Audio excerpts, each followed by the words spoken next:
It's funny, the things you remember. Not always the big, dramatic moments. Sometimes, it's a silence. A look. Or, in my case, the way my wife's face went utterly blank, like someone had just pulled the plug, the moment the doctor told us I was actually going to live. Not relief. Not joy. Just nothing. That's when I finally understood. She hadn't been preparing for my death, she'd been betting on it. And to think, it all started in a hospital room in Atlanta. I was lying there, still reeling, listening to the doctor tell me I had maybe 6 months left. And the very first thing my wife, Chloe, did? She pulled out her phone. Not to cry, not to hold my hand, but to start making spreadsheets. Spreadsheets. That's when I knew something was off. I just didn't know how off until it was almost too late. My name is Ethan. I'm 38. Used to be a financial analyst, the kind of guy who spent his days calculating risk and planning for worst-case scenarios. Turns out, I never planned for this. 3 months before that moment, I'd been diagnosed with an aggressive form of cancer. The kind where doctors don't talk about treatment plans. They talk about making you comfortable. About the time you have left. Chloe took the news like it was a work assignment. Calm. Organized. Immediately practical. She set up a medication schedule, color-coded my appointments, bought one of those pill organizers with the days of the week. Love is action, Ethan, she told me, and I'm here to act. I remember thinking how incredibly lucky I was to have someone so strong, so capable. I was wrong. The first couple of weeks were, okay. She drove me to appointments. Made sure I ate. She even slept on the couch near my bed when the pain got really bad. But then, something shifted. Little things, at first. The way she'd sigh, barely audible, when I asked for water. The way she'd quietly leave the room when I got nauseous. The clench in her jaw when the nurses explained how much care I'd need at home. One night, I woke up around 2 a.m. I needed help getting to the bathroom. I'm not proud of it, but the medication made everything a struggle, and I just couldn't manage alone anymore. I called out for Chloe. Once. Twice. A third time. When she finally came in, the look on her face wasn't concern. It was pure frustration. Like I'd interrupted something important. Again, she said, not even a question, just this flat, exhausted statement. She helped me, but her hands were rough, impatient. When we got back to bed, she didn't say goodnight. She just turned away, pulled the blanket over her head. That's when I started feeling it. Not the cancer. Something worse. This terrible sense that I was already gone to her. That she was just waiting for the paperwork to catch up with reality. The next morning, she apologized. Said she was tired. Said caregiving was harder than she thought. I believed her. Because I wanted to. Because I needed to. But things didn't get better. They got worse. She started spending more time on her phone, texting people I didn't know, laughing at messages she wouldn't share. When I asked who it was, she'd say, just work stuff, or just friends checking in. I was too weak to push. Too sick to investigate. My sister, Olivia, came by one afternoon to drop off groceries. Chloe wasn't home, even though she'd said she'd be there all day. Olivia looked at me, at the empty water glass on my nightstand, at the medications I'd clearly taken late. She just said, Ethan, where is she? I made excuses. Said Chloe needed breaks. Said it was hard on her, too. Olivia didn't buy it, but she didn't push. She just stayed until Chloe got home 3 hours later, with shopping bags from stores that definitely don't sell groceries. Here's what I didn't know then, but found out much later. Chloe had already started seeing someone. A guy named Marcus from her office. Married. Unhappy at home type. She'd met him during one of those days she'd said she needed to clear her head. He gave her what I couldn't anymore. Normal conversation that wasn't about symptoms or side effects. A version of herself that wasn't tied to a husband who might not make it to Christmas. She told herself it wasn't really cheating, because I was already halfway gone. That she deserved some happiness before everything fell apart. That it didn't matter if I found out, because in her mind, I wouldn't be around long enough to do anything about it. And here's the really messed up part. She wasn't just waiting for me to be gone. She was counting on it. We had life insurance, savings, my retirement accounts. And because we'd been married for 6 years, she just assumed it would all go to her automatically. She'd even started looking at apartments, nicer ones, in better neighborhoods in Atlanta, places she could start fresh after I wasn't around anymore. I found this out later, from her search history, but at the time, I just felt her pulling away, and I didn't understand why. About 6 weeks into my treatment, I had a particularly bad episode. Fever. Shaking. The whole deal. I called for Chloe, and she didn't come. I called again, louder. Nothing. I finally managed to grab my phone and text her, "I need help, please." 5 minutes later, she walked in. I could hear her on the phone in the hallway, saying, "I have to go. He's having another crisis." The way she said another made it sound like I was being dramatic, like I was interrupting her life on purpose. She helped me that night, but barely. And the next morning, she exploded. "I'm dying too, Ethan," she screamed at me. "I'm dying in this apartment, in this routine, watching you fade away and knowing there's nothing I can do about it." I tried to reach for her hand, tried to tell her we'd get through it. But she pulled away. "You don't get it," she said, her voice cold now, controlled.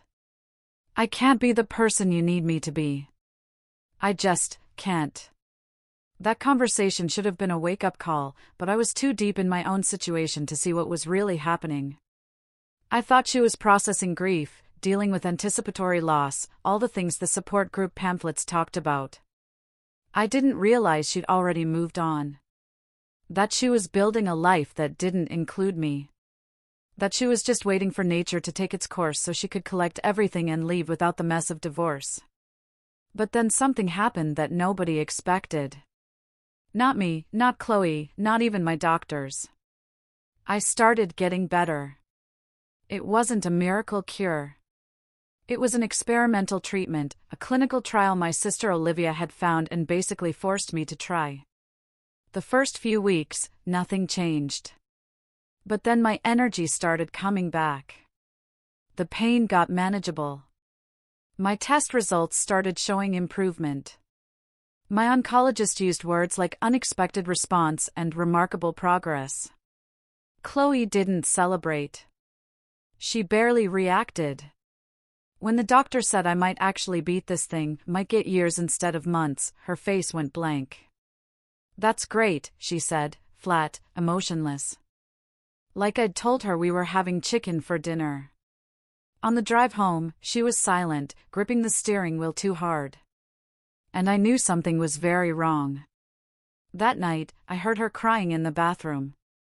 But when I asked if she was okay, she said, "I'm fine, just overwhelmed." Later, I found out why she was really crying.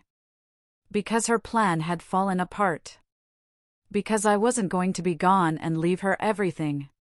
Because now I'd be around to see what she'd done. See, Chloe had made a bet. She'd bet that I wouldn't make it. Bet that she could do whatever she wanted because I'd be gone before consequences caught up. And now that bet was failing. But I didn't know any of this yet. I just knew that my wife, the woman who was supposed to be happy I was surviving, looked at my recovery like it was the worst news she'd ever received. And that's when I started paying attention. Really paying attention to where she went, who she talked to, what she did when she thought I was too weak to notice. I couldn't confront her yet. I was still too sick, still too dependent. But I could watch. And I could remember. I started keeping notes. Nothing formal, just observations in my phone. Times she said she'd be somewhere but wasn't. Names of people she mentioned, then never mentioned again. Receipts I found that didn't match her stories. My sister Olivia noticed, too. She came by one day when Chloe was out running errands for the third time that week. She looked at me and said, "Ethan, what's really going on here?" I didn't have an answer yet, but I was starting to form one, and it was worse than anything the cancer had done to me. The disease was trying to end my life. But Chloe? Chloe was just waiting for it to finish the job so she could move on without the mess. The thing about getting better when everyone expected you to fade away is that people don't know how to react. And some people really don't want you to react at all. Chloe was one of those people. As my strength came back, as I started being able to move around the apartment without help, as the doctors kept using words like remission and stable, she got quieter. More distant. Like she was mourning something that hadn't actually happened. I thought maybe she was processing the trauma of almost losing me.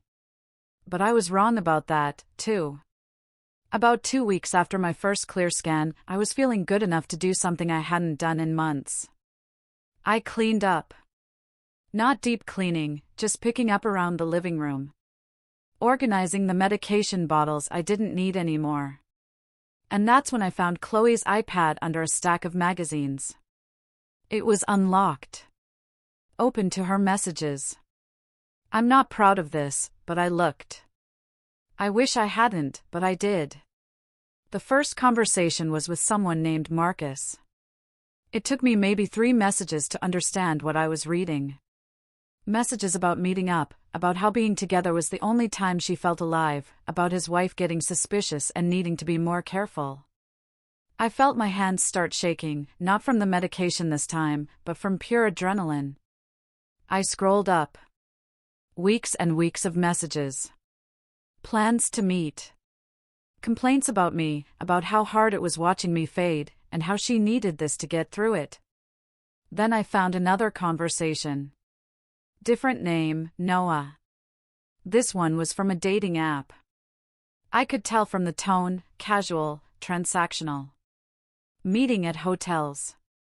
Messages about escaping for a few hours. No drama, no emotional attachment, just a way out of her reality. And there were others. Not full conversations, but enough to see a pattern. My wife hadn't just strayed once. She'd built an entire separate life while I was too sick to notice. I took screenshots of everything. My financial analyst brain kicking in even though my hands were shaking. I created a folder on my phone, backed it up to cloud storage, dated every image. Then I put the iPad back exactly where I found it and sat down on the couch, trying to process what I'd just learned. When Chloe came home an hour later, I didn't say anything. I just watched her. Studied her face as she asked how I was feeling. If I'd eaten lunch.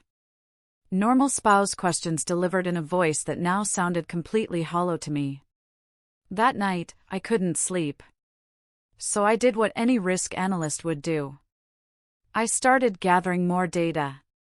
I checked our phone records online, found numbers I didn't recognize, patterns of calls that happened during her supposed errands.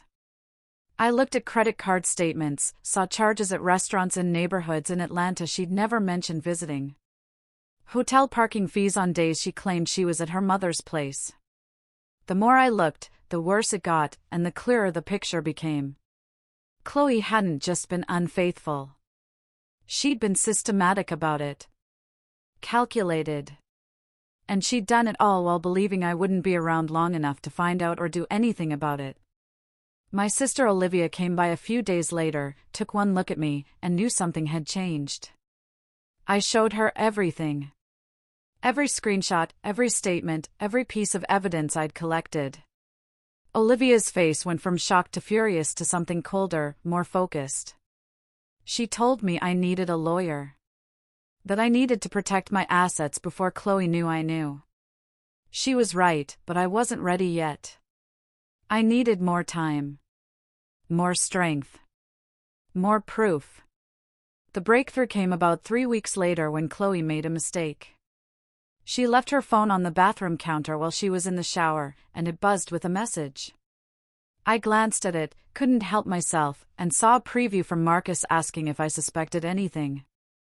I didn't read her response, didn't need to, because it told me everything. She knew this was wrong. Knew she was taking a risk. And she was doing it anyway because she still didn't think I'd survive long enough to matter. That night, I decided to confront her. Not with accusations, but with a simple observation. We were having dinner, the kind of quiet, uncomfortable meal we'd been having for weeks, and I just asked her directly if she was happy being married to me. She looked surprised, asked what kind of question that was. Tried to deflect by saying she was just adjusting to me being okay now. But I pushed. Told her I wanted the truth. And that's when I said the names out loud. Marcus.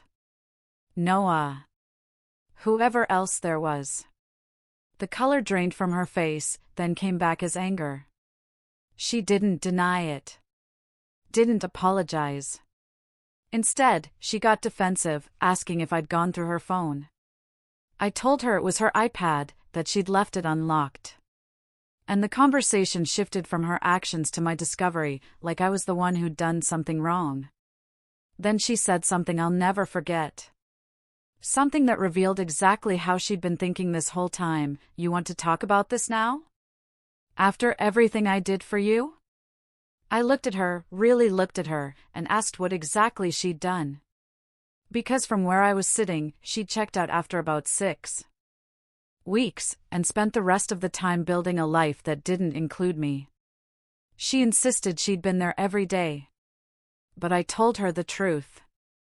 Her body had been there, sure. But she'd been gone. And she'd been with other people. She grabbed her purse, said she couldn't do this right now, headed for the door. I asked, when then? When were you planning to tell me, or were you just waiting for nature to take its course? She stopped. Turned back. And her face shifted from angry to cold. Calculated. She admitted it. Not directly, but enough. Yes, she'd seen other people. Yes, she needed something outside of our apartment and my illness and the constant fear. She said she needed to feel like a person instead of a caregiver. Needed to remember what it felt like to be wanted instead of needed. I asked her directly if she'd thought it didn't matter because she believed I wouldn't be around much longer. If she'd already been planning what came next, inheriting everything and moving on without the mess of dealing with me. She didn't confirm it. But she didn't deny it either. And her silence was more damning than any confession. She left that night, said she was staying at a friend's place, needed space to think. I let her go, because I needed space, too. Space to make calls. To meet with the lawyer Olivia had recommended. To start building my exit strategy. See, Chloe had made a fundamental miscalculation. She'd assumed that my illness made me helpless in every way. That I was too weak to notice. Too sick to plan. Too close to the end to do anything about what she'd done.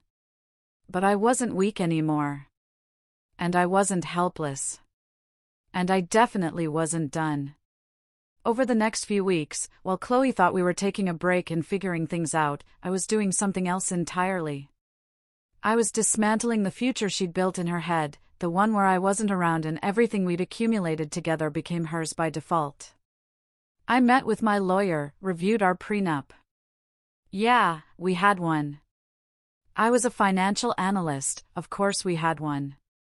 And I discovered something beautiful.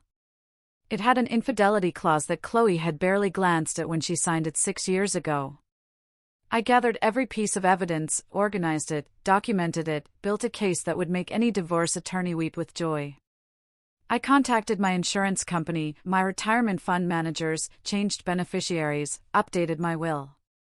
I separated our finances quietly, methodically, in ways that wouldn't trigger alerts, but would lock her out when the time came. I even reached out to Marcus's wife through a mutual connection. Sent her everything anonymously. Figured she deserved to know what her husband was doing during his supposed late nights at the office. And here's where it gets interesting. I also compiled everything about Chloe's activities and sent it to her company's human resources department. See, she'd been using company time, company devices, even company parking passes to facilitate her meetings with Marcus, who also worked there. Corporate policies are pretty strict about workplace relationships, especially when they involve married employees lying to their spouses and using company resources to do it. All of this happened during that week she was gone. While she thought she was taking space to decide our future, I was systematically closing every door she thought would be open for her. And through all of this, Chloe had no idea. She came back after a week, apologetic, but not really. Said she wanted to work on us, but I could tell her heart wasn't in it. She was just hedging her bets, keeping her options open in case I took a turn for the worse. But I wasn't getting worse. I was getting stronger every day. And with that strength came clarity, purpose, and something I hadn't felt in months, control over my own life. Chloe had been counting on me not making it to solve all her problems. To free her from a marriage she didn't want anymore. To give her financial security without the mess of divorce. Instead, my recovery created a different problem for her. A husband who knew everything. Who had proof of everything. And who was no longer too sick to do something about it. She had no idea that while she was making plans for after I was gone, I was making plans for a life she wouldn't be part of. The thing about revenge is that it's not supposed to feel cold. It's supposed to feel satisfying, like justice being served hot and immediate. But what I was doing wasn't revenge. It was something else entirely. It was just me surviving in a different way, making sure that the life I'd almost lost didn't end up in the hands of someone who'd been counting on me losing it. Chloe moved back in after her week away. And for about 2 weeks, we lived in this weird limbo where she thought we were reconciling. And I was just waiting. Waiting for paperwork to process. Waiting for accounts to fully separate. Waiting for all the legal pieces to fall into place before I made my final move. She actually tried during those 2 weeks, I'll give her that. She cooked dinners, asked about my doctor appointments, even suggested we see a marriage counselor. It would have been touching if I didn't know it was all performance. If I didn't have screenshots on my phone showing her still messaging Marcus, still making plans for after our reconciliation inevitably failed. Then things started happening that she didn't understand yet. First, she got called into human resources at work on a Monday morning. I knew what that was about, but she didn't tell me anything when she came home that day. Just said she had a headache and went to bed early. The next day, she was home all day, and I noticed she wasn't getting ready for work. When I asked about it, she said she was taking some personal days, but her voice was off, strained. I didn't push. I knew she'd been fired. Her human resources had received an anonymous package detailing her use of company resources for personal affairs. Knew that having a relationship with a coworker while both were married violated about 6 different policies in their employee handbook. She'd find out soon enough that I knew. But for now, I let her keep that secret. Let her think she was still in control of the narrative. My lawyer called me on a Wednesday morning while Chloe was in the shower. Everything was ready. He told me all the documents were filed. All the changes were official. Divorce papers were processed. I just needed to give the word to move forward with service. I told him to proceed. That I'd handle things from my end that evening. When I hung up, I sat in our apartment and looked around at 6 years of marriage. 6 years of building something that was about to disappear. And I felt nothing. No anger. No sadness. Just this calm certainty that what I was about to do was necessary. That afternoon, while Chloe was out, she'd said something about meeting a friend for coffee, though I knew better, I had Olivia come over to help me. We packed Chloe's essential items into boxes, clothes, toiletries, important documents that were hers. Nothing of significant value, because according to the prenup, she wasn't entitled to any of it. We stacked the boxes by the door, neat and final. That evening, Chloe came home from wherever she'd actually been, and I was sitting at the kitchen table with a folder in front of me, the kind of thick legal folder that never means anything good. She saw it. Saw my face. And I watched her expression shift from casual to cautious. I didn't waste time with speeches or explanations. I just opened the folder and slid the first document across to her. Divorce papers, already filed, already processed, citing infidelity with documented evidence attached. She picked them up, started reading, and I watched the color drain from her face as she realized what she was looking at. Then I slid her the second document, the prenup she'd signed 6 years ago, with the infidelity clause highlighted in yellow. If either party committed infidelity, they forfeited all rights to marital assets, that was the deal. And she'd signed it without really reading it, because back then, she'd never imagined doing what she did. The third document was the detailed one, a complete accounting of every asset we'd accumulated, every account, every investment. And next to each one was a simple notation showing either sole ownership in my name or beneficiary changes to Olivia. Everything we'd built together, everything she'd been counting on inheriting, was now completely out of her reach. She looked up at me, and for the first time since my diagnosis, I saw actual fear in her eyes. She started to say something, probably to argue or explain or beg, but I held up my hand and kept going, because I wasn't done yet. I told her about Marcus's wife. How I'd sent her everything, the messages, the hotel receipts, the timeline of their entire relationship. I'd done it anonymously, just a concerned party, making sure someone knew the truth. But the effect was exactly what you'd expect. Marcus's marriage was over, and his wife, who happened to be a lawyer, was taking him for everything she could. Then I explained why she'd really been fired. She'd thought maybe they'd discovered her relationship with Marcus. But it was worse than that. I provided human resources with a complete timeline of how she'd been using company time, company equipment, and company facilities to conduct her personal affairs. The parking pass she'd used to meet Marcus at that hotel near their office? Company issued. The messages she'd sent during work hours? Company device. The afternoon she'd taken off claiming a doctor's appointment but spent in a hotel room? Time theft. She tried to interrupt, to say something, but I wasn't finished. I told her about the apartment. How the lease was in my name only, always had been, and I'd already given notice to the landlord that she'd be vacating by the end of the month. Her boxes were by the door. Everything else she could collect with a police escort during designated times I'd arranged with my lawyer. She finally found her voice. Started talking about how she'd taken care of me, how she'd been there, how she deserved something after what she'd been through. I let her finish. Let her get it all out. And then I said the only thing that mattered. You were counting on me not making it, Chloe. You built your whole plan around me being gone, around inheriting everything and starting over. You just forgot one thing. I'm still here. She tried a different approach. Tears now. Saying she'd made mistakes, but she'd loved me once. That had to count for something. I told her it did count. It counted for the 6 weeks she actually helped before she checked out completely. And I appreciated those 6 weeks. I really did. But they didn't erase the months after. Didn't erase Marcus, or Noah, or whoever else there was. Didn't erase her looking at my recovery like it was a disaster instead of a miracle. She asked where she was supposed to go. What she was supposed to do with nothing.